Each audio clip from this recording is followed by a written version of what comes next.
राजा विक्रमादित्य की ये कहानी सिर्फ एक किस्सा नहीं है, बल्कि ये जीवन और मृत्यु से जुड़े उन गहरे रहस्यों पर से पर्दा उठाती है जिनके बारे में हम अक्सर सोचते नहीं हैं। तो सवाल ये उठता है कि क्या मौत का जो कारण हमें दिखाई देता है वो सच होता है या सिर्फ एक छलावा है?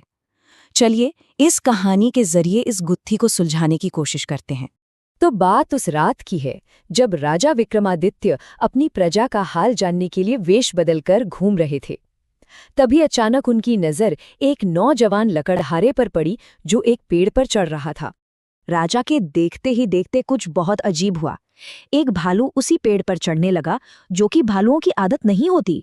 अब जाहिर है लकड़हारा बुरी तरह डर गया और हड़बड़ी में नीचे गिर पड़ा और उसकी मौत हो गई।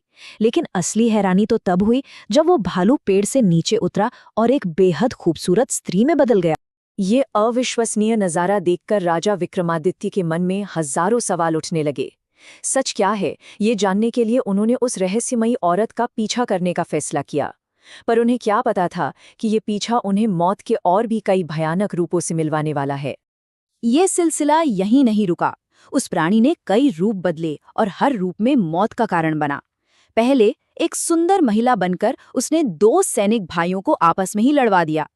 फिर एक जहरीले सांप का रूप लेकर वो एक नाव पर कूद गया, जिससे भगदड़ मच गई और कई लोग पानी में डूबकर मर गए। और आखिर में वो एक शांत बूढ़े ब्राह्मण का रूप लेकर नदी किनारे बैठ गया। ये सब देखने के बाद राजा विक्रमादित्य से अब रहा नहीं गया।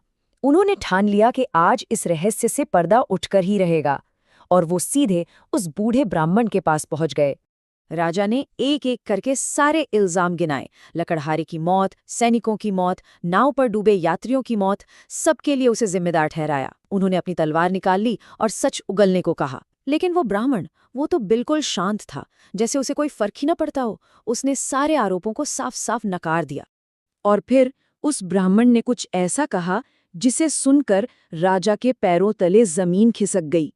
उसने राजा को पहचान लिया और एक डरावनी चेतावनी दी। अब ये तो साफ था कि ये कोई मामूली इंसान या प्राणी नहीं है। जब राजा ने बार बार सच जानने के लिए जोर डाला, तो वो ब्राह्मण आखिरकार अपनी असली पहचान बताने को राजी हो गया। और यहीं से ये कहानी एक बिल्कुल अलग, एक बहुत ही गहरे मोड़ पर आ जाती है। वो बताता है कि उसका नाम काल है। हाँ, वही काल, यानी समय का साक्षात रूप।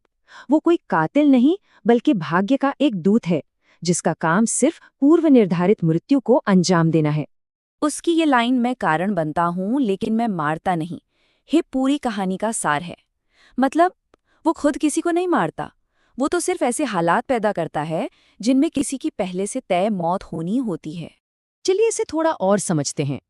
लकड़हारा पेड़ से इसलिए गिरा क्योंकि उसकी किस्मत में गिरने से मरना ही लिखा था। उन सैनिकों ने एक दूसरे को इसलिए मारा क्योंकि उनकी नियति में एक दूसरे के हाथों मरना तय था। और वो यात्री इसलिए डूबे क्योंकि उनकी किस्मत में डूबकर मरना लिखा था।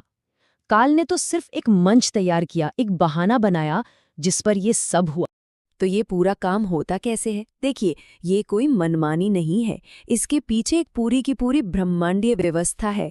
पहले चित्रगुप्त के बही खाते में जांच होती है, फिर धर्मराज को सूचित किया जाता है और भगवान शिव की आखिरी अनुमति के बाद ही काल को अपना काम करने के लिए भेजा जाता है। वो तो इस प्रक्रिया का सिर्फ आखिरी हिस्सा है। जब राजा को ये सारा ब्रह्मांडीय सच समझ आया, तो जाहिर है उनके मन में एक सवाल जरूर आया होगा, खुद के बारे में। उन्होंने काल से अपनी मृत्यु के बारे में पूछा। काल जवाब देता है, कहाँ? तुम्हारे अपने महल में। कैसे? सीढ़ियों से फिसलकर। लेकिन जब राजा पूछते हैं कब, तो काल बताने से साफ मना कर देता है। और इसकी एक बहुत गहरी वजह है। काल समझाता है कि अगर किसी को अपनी मौत का समय पता चल जाए तो वो उसी पल से चिंता में डूब जाएगा, और चिंता चिता के समान होती है। ये डर इंसान को खुलकर जीने, अपने कर्तव्य निभाने और कोई भी महान काम करने से रोक देता है। और आखिर में ये कहानी हमें एक बहुत बड़े और ज़रूरी सवाल के साथ छोड़ जाती है। ये हमें याद दिलाती है कि समय किसी के लिए नहीं रुकता। अगर अंत तय है, तो सवाल ये है कि हम अपने जीवन के हर पल को सार्थक कैसे बना सकते हैं।